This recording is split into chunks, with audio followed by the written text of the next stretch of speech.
Are you worried about sickling? Well, you should be if you're on point, because not only is it considered not a nice line, but it can be really dangerous. You could get an ankle sprain. So beyond telling yourself to not sickle, what can you do? Well, the typical answer is to do some strengthening exercises for the outside of the shin. But I don't believe that that's the whole picture. In fact, I think it's rarely the whole picture.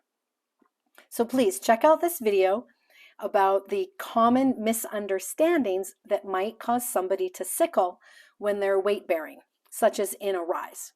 There's also other videos about sickling in non-weight bearing, like an attitude devant or a petit retire derrière or a pirouette position.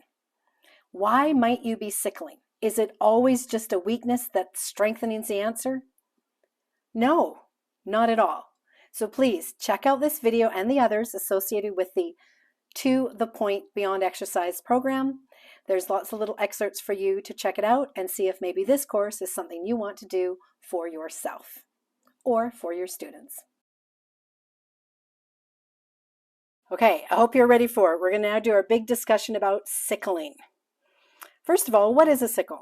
Well, a sickle is generally a curved shape of the foot. Usually it means the toes are pointing inwards towards the midline of the body. It's considered to be very dangerous, and it would be if I was to be landing a jump with a sickle, which actually is kind of what happened with my jump rope exercise that you heard my body story. My foot got sickled by the rope. So it is dangerous, right? If I have a sickled foot and put weight on it, I'm going to twist my ankle. And it could be a serious ankle injury, is what I shared with you with the bone chip happening through the bone crushing as well.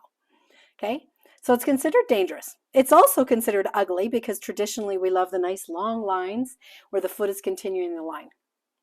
Ironically, having said that, there are many teachers and students who really love the look of the beveled foot that they call a wing.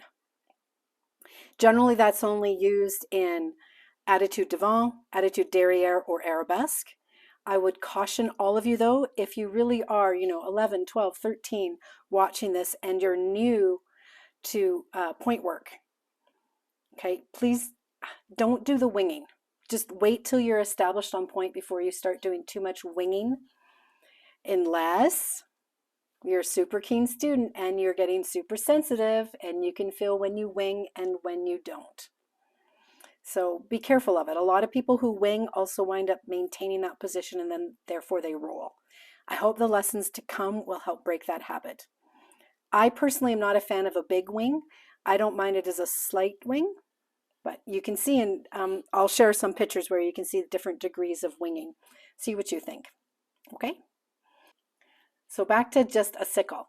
It comes from, I think, the word, or more just the actual item, which was called like a reaping hook. So you can think of it like a hooked foot. It's got that curve there.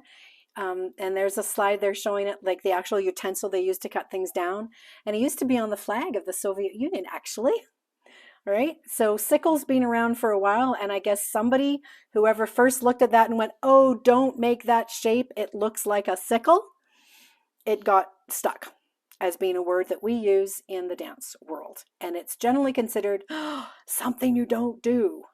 Since you've heard that it's something you don't do, what can happen is that your correction that you had of, oh, don't do that, don't do that, don't do that, becomes kind of like a blank spot in your body map where you go, the action that I'm doing, I need to stop, and then I just sort of freeze that area. An area that becomes frozen, that's never allowed to move in that way. Frozen areas, like think of something freezing. Is it going to have much sensation? No. Is it going to be part of your body map? No. So all this work we've been doing, even like walking on the outside and inside of the feet, which seems like it's a sickle, yeah, bring it back. Do the micro and do the macro. Walking on the inside and the outside, and the inside and the outside. Bring back the body map to those areas. And what we're going to do instead in this lesson is look at why you might be sickling in certain positions. I've divided it into two sections, the weight bearing and the non-weight bearing. Okay, and they all have different reasons. Now, traditionally, when you hear that somebody sickles, it's always like, you're bad. And you must be weak on the muscles on the outside of the shin. And that the solution for all sicklers is to gain strength there. Well, as you may be ready to guess, I disagree. I disagree completely. Now, having said that, is having more strength on the outside of the shin, and I introduced those muscles to you a little while ago, the perineal muscles, where we saw, I think it was Presley sitting there like a little mermaid, lifting her feet up and down, right? Strengthening the outside of the shin there. Absolutely strengthen the outside of your shin. Please have at it, do it. But at the same time, gain sensitivity, gain control, which means I'm not always just thinking of the shortening actions. I'm also thinking of the conscious letting go, the lengthening actions with that muscle. If I never have any experience lengthening with control, then when it starts to lengthen and maybe has no control, it's going to lengthen too big. That's a sickle or that's an ankle sprain. So we need to go there to gain the strength, yes. But it's usually, in my experience, rarely just about strength. In fact, almost all the time. The only time that you could say it might be about strength and a real unevenness and imbalance is if, as a dancer, they sickle in every single thing that they do. Then, okay, there's an issue there. But the issue actually would be a calibration, right? That they just have no awareness of that area. All right, so let's dig into why you might be sickling in weight-bearing situations. Before we get into sickling on weight-bearing situations, essentially like a rise, I want you to take a moment to think of your history with sickling. Your recent history, last week's classes, or even years ago. If you used to get corrections for sickles, I want you to think back. This is a great time to pull out your journal and actually make a few notes. When did you sickle? So did you sickle on a rise? Did you sickle whenever you pointed your foot to the front? Did you sickle when you picked up your foot like in a petit retiré devant? Or did you only sickle when you picked up your foot in a petit retiré derrière, like learning petit jetés?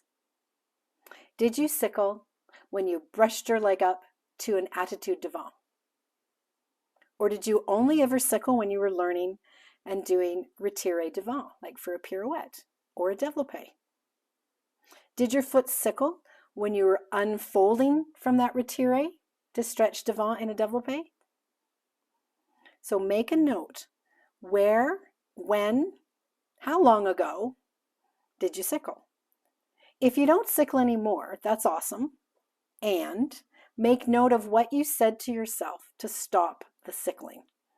We want to make sure that what you're saying to yourself is helping to keep flow and openness and full range and sensitivity through your feet and ankles. Just like the good toes, bad toes, maybe you have a nice point, but you're still thinking of good toes, which means down, and you're jamming your heel back up. You don't want that languaging. Even if you have a nice point and you go, well, I've got a nice point. Why would I change anything? Listen to your languaging. Okay, so if you've corrected a sickle, what are you saying to yourself? A lot of times dancers just say to themselves, heel forward, heel forward, heel forward, heel forward. Well, yeah, maybe. But what if that heel forward starts to jam because I did a little to fix it and then I keep doing it and now I'm overdoing it and it turns me into winging almost all the time. And then I wing kind of when I stand on it, which, oh, maybe that's why now I'm rolling. Yeah, it might be. All right, so write down your history, write down whether it's still happening, and write down how you solved it. Okay, now we're going to dig into just the weight bearing. Next lesson, you'll get the non-weight bearing.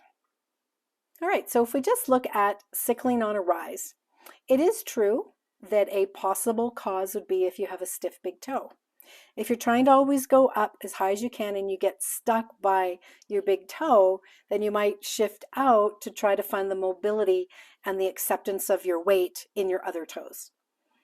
And as you know, we've been on a journey for quite some time now on releasing, relaxing, mobilizing everything around the big toe.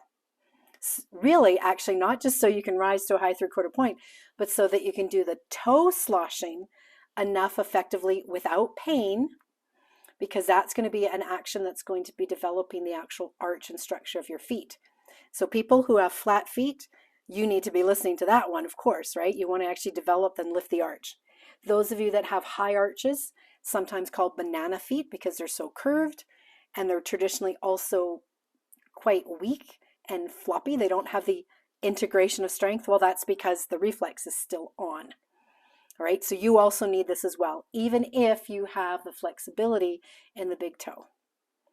All right, so now let's look, apart from big toe stiffness or weakness on the outside of the shin, why else might a dancer sickle when they rise? Okay, let's get into it. Generally, it's a misunderstanding. When you're standing flat, you may hear from a teacher saying, stand on all your toes. Maybe you heard that because you were rolling a bit, and usually that would mean your fourth or fifth toes, both of them lose a bit of contact with the floor. So you might have heard and be constantly applying thousands of times as a cue down to your feet to stand on all your toes. Well, that's correct. But that's only correct in certain contexts, like a flat foot.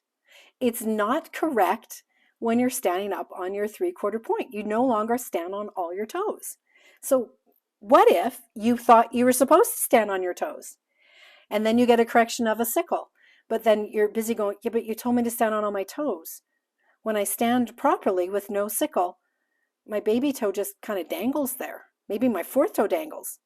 And I feel no weight on them at all. But you told me to stand on my toes. So it could be just a simple misunderstanding like that. So how do you remedy that as a student and certainly as a teacher? Well, let's start looking at this idea of where I stand on my tripod. So if I start standing on the tripod of my foot, where there's weight on my heel, base of big toe, base of baby toe, those 3 points, my tripod, kind of like a camera tripod, right?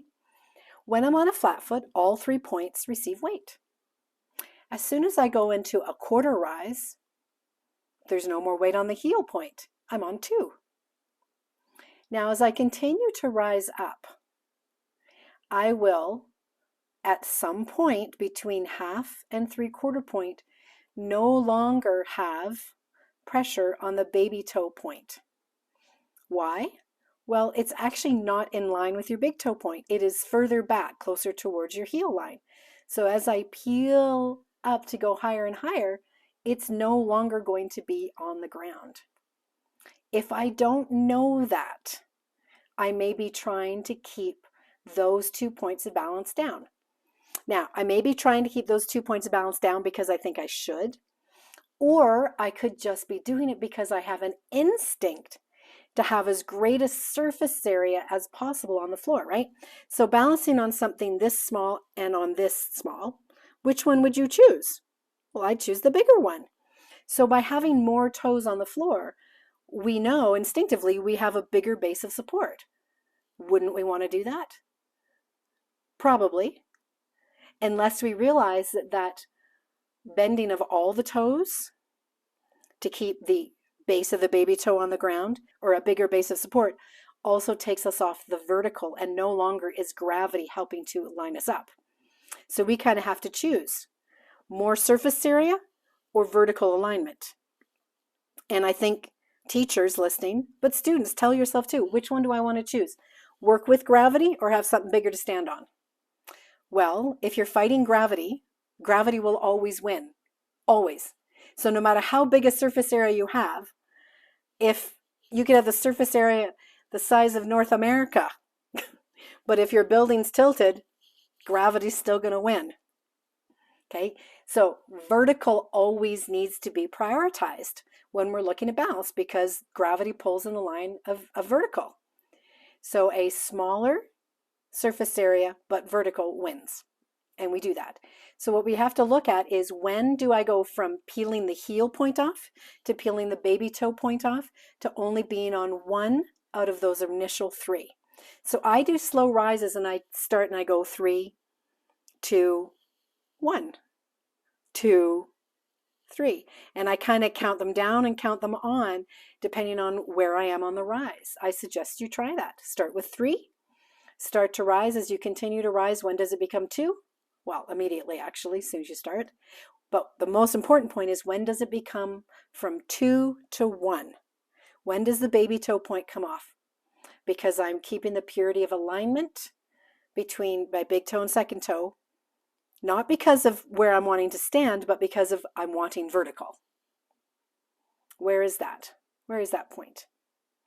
Now, the other reason that people get confused. In the anatomy section, I mentioned how the toes attach on a diagonal line as part of the construction of our dome shape. So here I'm showing again the diagonal line that those toes all attach on.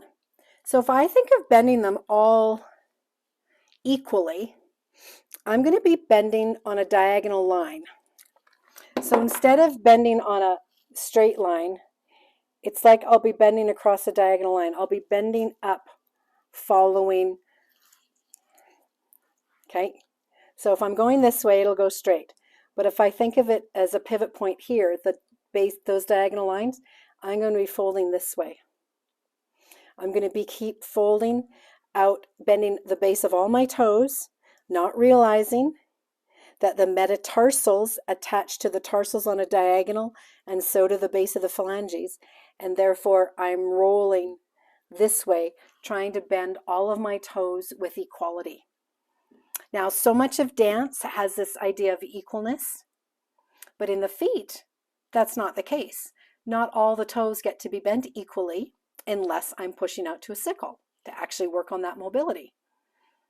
Okay, so the misunderstandings again would be, I don't realize that the surface area needs to be smaller in order to be vertical, so that I have to give up something to gain something else. I may not be aware that the base of the big toe and the base of the baby toe are not equal, but the baby toe, if this is my baby toe, is closer to the heel. And therefore, as I peel up, the baby toe will come off before the big toe and stay off if I'm vertical.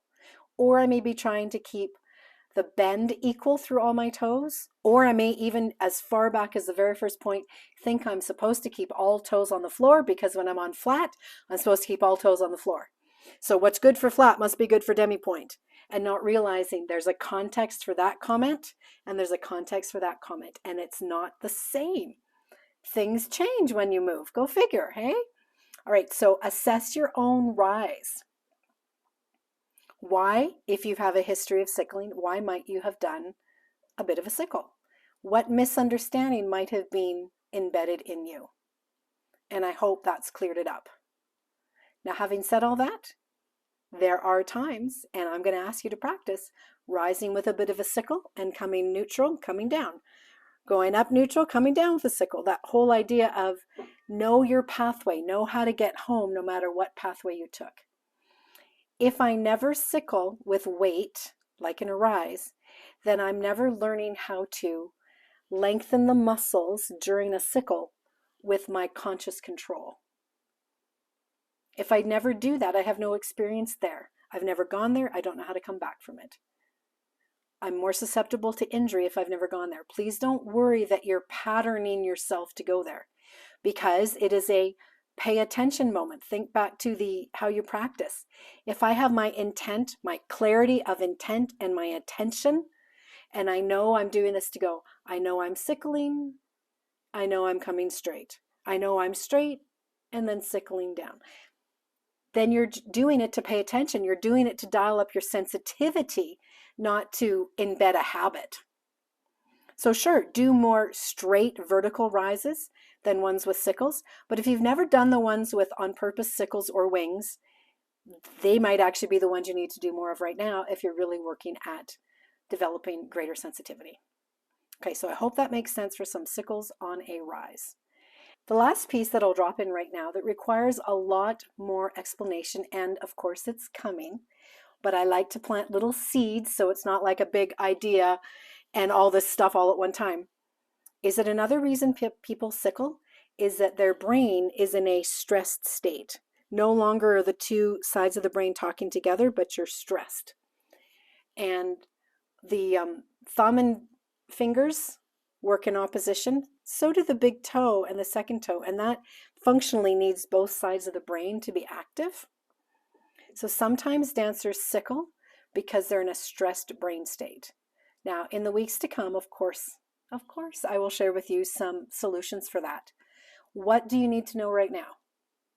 Okay, remember when I said if pain happens, you're stressing yourself out, your nervous system will be not able to learn? Okay, so please do not push yourself to the point of pain, with the exception of how you might label some fatigued muscles. That's up to you how you label it, but generally a fatigued muscle is fine, and I wouldn't label it pain. I'd label it like the Bernies or something. I can feel the flame inside of me. Woo! I'm a truly radiant dancer. I'm on fire on the inside. Okay? But if you're doing stuff that's causing pain, you're stressing yourself out, you are disintegrating the two hemispheres of your brain, and you'll probably sickle as a result. There's some cool stuff on that again to come. Start with that and know that how you think, remember the body story and your feelings, how you think about your dancing, what you're doing, about your body itself, either supports you or stresses you. I hope you take that part seriously, especially if you have a habit of sickling. It could simply be that you have a habit of being in a stressed state. Now, I don't want to say a habit like it's a bad habit and it's your fault, but if you're not nice to yourself with your thoughts, you beat yourself up, you let yourself be frustrated instead of just going, okay, on the journey. I learned that. Let's not go there again. Attitude, perspective. If you're not doing a good job of that, you actually are stressing yourself out. So maybe some time with your journal, looking at your body story and the feelings that you might have. Is there any unwinding and relanguaging that you have to do? It directly relates to stress and brain state. And your brain state directly relates to your ability to be in a vertical line, because big toe and second toe can push simultaneously, versus being in a stressed state where usually it's your second, third, fourth, and fifth toes that have the ability to push. And your big toes, it's kind of like it's a little offline. Kind of a big deal for a point dancer, okay? So everything's connected. Go back, find ways to be nice to yourself, and encourage your journey. I hope you enjoyed that lesson. That's an excerpt from To the Pointe Beyond Exercises, which is a student program, a teacher program, and even a studio program. If you want to know more, please simply check in the description below and follow the link to further information. Thank you for watching this video, and I really look forward to seeing you in the program. It is a wonderful program, incredibly progressional, taking you through every step that you will need to get yourself ready for point, or to clean up any problems that you have if you're already on point, especially if you've got challenging feet such as toe curling, flat feet, tight feet, banana feet, or if you are suffering or have even recently recovered from any injuries. This program is for you.